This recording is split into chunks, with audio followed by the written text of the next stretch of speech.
Hi everyone, welcome to 10 minutes a day series. And आज अपने chapter number 20 का एक और इंटरेस्टिंग टॉपिक स्टार्टअप फंडिंग से रिलेटेड हम बहुत सारी चीजें देखने वाले हैं। तो स्टार्टअप हमें पता है कि ऑब्वियसली अगर एक न्यू बिजनेस स्टार्ट हो रहा है एंड वो एक आइडिया के ऊपर बेस्ड है तो ऑब्वियसली उसको बहुत सारी प्रॉब्लम्स इनिशियल स्टेज पे आने वाली है, चाहे वो रिसोर्सेज को लेके हो, ऑफिस को लेके हो, नेटवर्क को लेके हो। तो वो सारी चीजें हमने देखी भी थी इनिशियल उसकी डेफिनेशन में भी। एंड हमने एक और टॉपिक स्टडी किया था, इनक्यूबेटर, जो एक इंस्टीट्यूशन है जो उसकी हेल्प कर सकता है इनिशियल स्टेज के अंदर, उसको सारी चीजें प्रोवाइड कर सकता है। तो उससे रिलेटेड भी हम देखने वाले हैं कि स्टार्टअप फंडिंग के अंदर गवर्नमेंट का क्या रोल रहता है, कितनी फंडिंग उनको मिल सकती है, या फिर कहाँ कहाँ से बीइंग अ स्टार्टअप आपको हेल्प हो सकती है। तो सबसे पहले फंडिंग क्या होता है? कोई भी ऐसी सम ऑफ मनी जो आपको मिलने वाली है, necessary to begin and continue operating a business. एक बिजनेस को स्टार्ट करने के लिए जो भी रिक्वायर्ड अमाउंट ऑफ मनी है, हो सकता है वो किसके लिए हो सकती है? प्रोडक्ट क्रिएशन के लिए, मैन्युफैक्चरिंग के लिए, एक्सपेंशन के लिए, सेल्स एंड मार्केटिंग के लिए, इन्वेंट्री के लिए, ऑफिस स्पेसिस के लिए। तो जो भी नॉर्मल चीजें एक बिजनेस को स्टार्ट करने के लिए, ऑपरेशन तक लाने के लिए, उससे रिलेटेड कोई भी मनी अगर है, उसको हम क्या बोल सकते हैं? फंडिंग। नेक्स्ट, अगर हम startup India seed fund scheme की बात करें तो यहां पर कुछ एलिजिबिलिटी रिक्वायरमेंट्स हम देखने वाले हैं कि किसको माना जाएगा कि ठीक है वो स्टार्टअप है, बट हम किसकी हेल्प करने वाले हैं, या फिर अगर आपको ये हेल्प की जरूरत है, स्टार्टअप फंडिंग चाहिए, तो कौन इसके लिए एलिजिबल है एंड उसके लिए क्या कंडीशंस है। सबसे पहले आपके पास डीपीआईआईटी का रिकॉग्निशन होना चाहिए। देन अगर इनकॉर्पोरेशन पीरियड की बात करें तो वो 2 ईयर्स से ज्यादा का नहीं होना चाहिए, तभी आपको वो फंडिंग मिलेगी गवर्नमेंट के थ्रू एंड इस स्कीम के अंदर आप एलिजिबल हो पाओगे। अगर आपको 2 साल से ज्यादा हो चुके हो ऑलरेडी, विच मीन्स कि आप अपने ऑपरेशंस को बिगिन कर चुके हो, तब आपको ये बेनिफिट नहीं मिलेगा। तो आपको 2 साल से ज्यादा कभी भी नहीं होने चाहिए। आपका बिजनेस ऑलरेडी डिस्कस, स्टार्टअप भी हम उसको मानते हैं जो कोई इनोवेशन के ऊपर, टेक्नोलॉजी के ऊपर काम कर रहा होता है। तो आपका बिजनेस भी टेक्नोलॉजी ड्रिवन होना चाहिए। उसका इंपैक्ट क्या होना चाहिए? कोई भी सोशल इंपैक्ट, सोसाइटी का बेनिफिट हो सकता है, फाइनेंशियल इंक्लूजन, एग्रीकल्चर से रिलेटेड हो सकता है, हेल्थ सेक्टर, डिफेंस। तो जो भी मेजर सेक्टर्स है हमारी इकोनॉमी के, उससे रिलेटेड अगर आप कोई बिजनेस कर रहे हो, वहां की हेल्प कर रहे हो, तो डेफिनेटली आप इसके लिए एलिजिबल हो सकते हो। अगर गवर्नमेंट फंडिंग लिमिट की बात करें तो 10 मिलियन का फाइनेंशियल सपोर्ट बेसिकली पैसों का सपोर्ट वहां पर मिलेगा फ्रॉम सेंट्रल या फिर स्टेट गवर्नमेंट हो सकता है। बट ये जो मनी है वो एक्सक्लूडिंग होगी प्राइज मनी, कोई भी access to subsidize work place है, या कोई लैब एसेस है, प्रोटोटाइपिंग की फैसिलिटीज है, या फिर फाउंडर अलाउंसेज है, उसको एक्सक्लूड किया जाएगा। अगर हम ओनरशिप की बात करें, ठीक है, एलिजिबिलिटी के लिए हमने कंडीशंस देखी कि टेक्नोलॉजी ड्रिवन होना चाहिए, एक इनोवेटिव इंपैक्ट होना चाहिए, 2 साल से ज्यादा नहीं होने चाहिए। बट एक और कंडीशन आती है जहां पर बोला जाता है कि जो इंडियन प्रमोटर्स है एक कंपनी के अंदर, उनका जो शेयर है वो कितना होना चाहिए? स्पेसिफिकली इंडियन प्रमोटर्स का 51% ऑफ द कंपनी शेयर्स उनके पास होने चाहिए, तभी आप उस कंडीशन को फुलफिल कर पाओगे, एलिजिबल हो पाओगे एंड आपको ये फंडिंग मिल पाएगी, बेनिफिट मिल पाएगा। नेक्स्ट, अगर हम बात करें eligibility requirements for beneficiary startup incubator. Incubator क्या एक इंस्टीट्यूशन है जो इनिशियली स्टार्टअप की हेल्प कर सकता है, ऑफिस प्लेसेस प्रोवाइड करने में, नेटवर्क प्रोवाइड करने में, सारी उसकी ऑपरेशंस तक लाने के लिए उसको। तो ये कुछ ऐसे इंस्टीट्यूशंस होते हैं जिनको गवर्नमेंट भी सपोर्ट करती है। अब अगर आपको एक इंक्यूबेटर बनना है तो उसके लिए क्या एलिजिबिलिटी रिक्वायरमेंट्स है? सबसे पहले एक लीगल एंटिटी आपको होना पड़ेगा, आपको रजिस्टर्ड होना पड़ेगा। फिर आप सोसाइटी एक्ट के अंदर भी रजिस्टर हो सकते हो, Indian trust act, companies act के अंदर, या फिर आप क्या हो सकते हो? एक स्टैट्यूटरी बॉडी बाय लेजिस्लेशन। अगर ऑपरेशनल पीरियड फॉर इंक्यूबेटर की बात करें तो must be operational for at least 2 years. वहां पर क्या था कि आपको 2 साल से ज्यादा नहीं होने चाहिए ऑपरेशंस में आए हुए, बट यहां पर क्या बोला गया? एटलीस्ट 2 ईयर्स आपको हो जाने चाहिए ऑपरेशनल।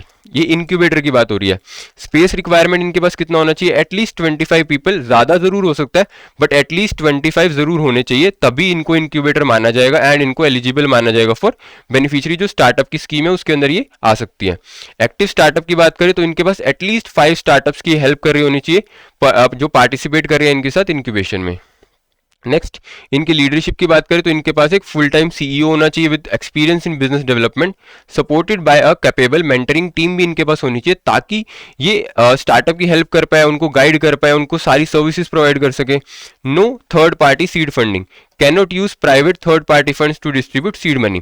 अब स्टार्टअप्स की हेल्प करने के लिए किसी भी थर्ड पार्टी फंड्स का हेल्प नहीं ले सकते हैं। जो गवर्नमेंट के थ्रू इनको हेल्प प्रोवाइड की जाएगी उससे ये आगे क्या कर सकते हैं? जो भी स्टार्टअप्स एलिजिबल हो जाता है उनको, उनकी ये हेल्प कर सकते हैं। गवर्नमेंट सपोर्ट इनको कितना करती है? मस्ट रिसीव सपोर्ट फ्रॉम इधर सेंट्रल गवर्नमेंट से मिलेगा या फिर स्टेट गवर्नमेंट से मिलेगा। If not, it must be active for 3 years तक ये एक्टिव होनी चाहिए, submit 2 years of audit report इनको सबमिट करनी है, and have 10 startups physically incubating, 10 startups की हेल्प कर रही होनी चाहिए at that particular moment. Additional criteria क्या है? Must meet additional requirement set by the experts advisory committee. Experts advisory committee है जिसकी जो रिक्वायरमेंट्स है वो इनको फुलफिल करनी पड़ेगी, तभी ये एलिजिबल हो सकती है। बीइंग एन इनक्यूबेटर तभी इनको ये बेनिफिट मिलेगा, तभी गवर्नमेंट इनको फंडिंग देगी ताकि ये आगे किसको हेल्प कर सके, स्टार्टअप्स को हेल्प कर सके। अब स्टडी करते हैं कि रोल क्या रहता है एक्सपर्ट एडवाइजरी कमिटी का। तो उसकी रिस्पॉन्सिबिलिटीज क्या है? सबसे पहले तो ओवरसी करना, मींस देखरेख करना किसकी, कि इंप्लीमेंटेशन और मॉनिटरिंग हो रही है startup India seed fund scheme की। हमने इस पर्टिकुलर टॉपिक से रिलेटेड अब सारी बातें डिस्कस करी है। ये एक स्कीम है जिसके अंदर हमने देखा कि एलिजिबल कंडीशंस क्या है स्टार्टअप की, उसके बाद हमने देखा इनक्यूबेटर का रोल क्या है, वो कैसे एलिजिबल हो पाएगा, एंड साथ ही साथ रोल ऑफ एडवाइजरी कमिटी क्या है कि वही देखती है कि सारी इंप्लीमेंटेशन ठीक से हो पाए, मॉनिटर भी करती है किसको, इसमें कौन सी कंपनी स्टार्टअप आ रही है, इनक्यूबेटर किसको एलिजिबल कंडीशंस फुलफिल हो रही है। उसके बाद ये इवैल्यूएट करेगा और शॉर्टलिस्ट करेगा इनक्यूबेटर्स को टू रिसीव सीड फंड्स। अब ये इनक्यूबेटर्स बहुत सारे इनके पास आएंगे, जो कंडीशंस मीट कर लेंगे उनको इनक्यूबेटर इसके अंदर इस स्कीम के अंदर वो एलिजिबल हो जाएंगे, एंड फिर उनको यहाँ से क्या मिलेगा, फंड्स मिलेंगे ताकि वो आगे स्टार्टअप्स की हेल्प कर पाए।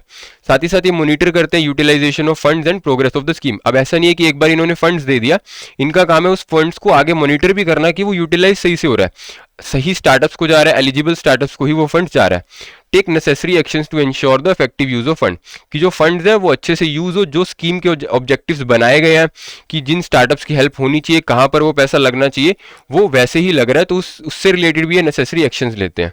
नेक्स्ट, अगर हम बात करें ग्रांट कितनी मिलती है इनक्यूबेटर को, तो जो फंडिंग का अमाउंट है, ग्रांट अप टू 5 CR तक की ग्रांट मिलती है शॉर्ट लिस्टेड इनक्यूबेटर को, जो भी एलिजिबल कंडीशंस को फुलफिल कर पाए हैं, EAC ने जिसको एक्सेप्ट किया है, जिसको पास किया है, उसी को क्या मिल पाएगा, वो शॉर्ट लिस्टेड इनक्यूबेटर होंगे, एंड उनको 5 CR तक की ग्रांट मिलेगी। बट क्या ये एक ही बार में मिल जाएगी? नहीं, द ग्रांट विल बी डिस्बर्स्ड इन 3 और मोर माइलस्टोन बेस्ड इंस्टॉलमेंट के अंदर ये ग्रांट मिलेगी, ताकि ये क्यों किया जा रहा है, ताकि इफेक्टिव यूज हो सके फंड का, एंड वो मॉनिटर एंड इवेल्युएट भी कर सके। The EAC decides the grant amount and installment structure based on its evaluation. वो सब कुछ इवैल्यूएट करेगी, उसके बाद वो डिसाइड करेगी कि 3 माइलस्टोन होनी चाहिए, इंस्टॉलमेंट होनी चाहिए, 4 होनी चाहिए, और उसमें भी वो कितना कितना अमाउंट उनको देने वाले हैं। यूजेज ऑफ फंड की बात करें, the grant must be exclusively used for the funding of eligible startup, और किसी चीज के लिए आप उस ग्रांट को यूज नहीं कर सकते। जो इनक्यूबेटर्स है, किसके लिए यूज होना चाहिए, जो एलिजिबल स्टार्टअप्स है, जो पास कर पाए हैं सारी कंडीशंस को, जो एलिजिबल है, उन्हीं को फंडिंग के लिए, उनके नेटवर्क के लिए, उनके ऑफिस के लिए,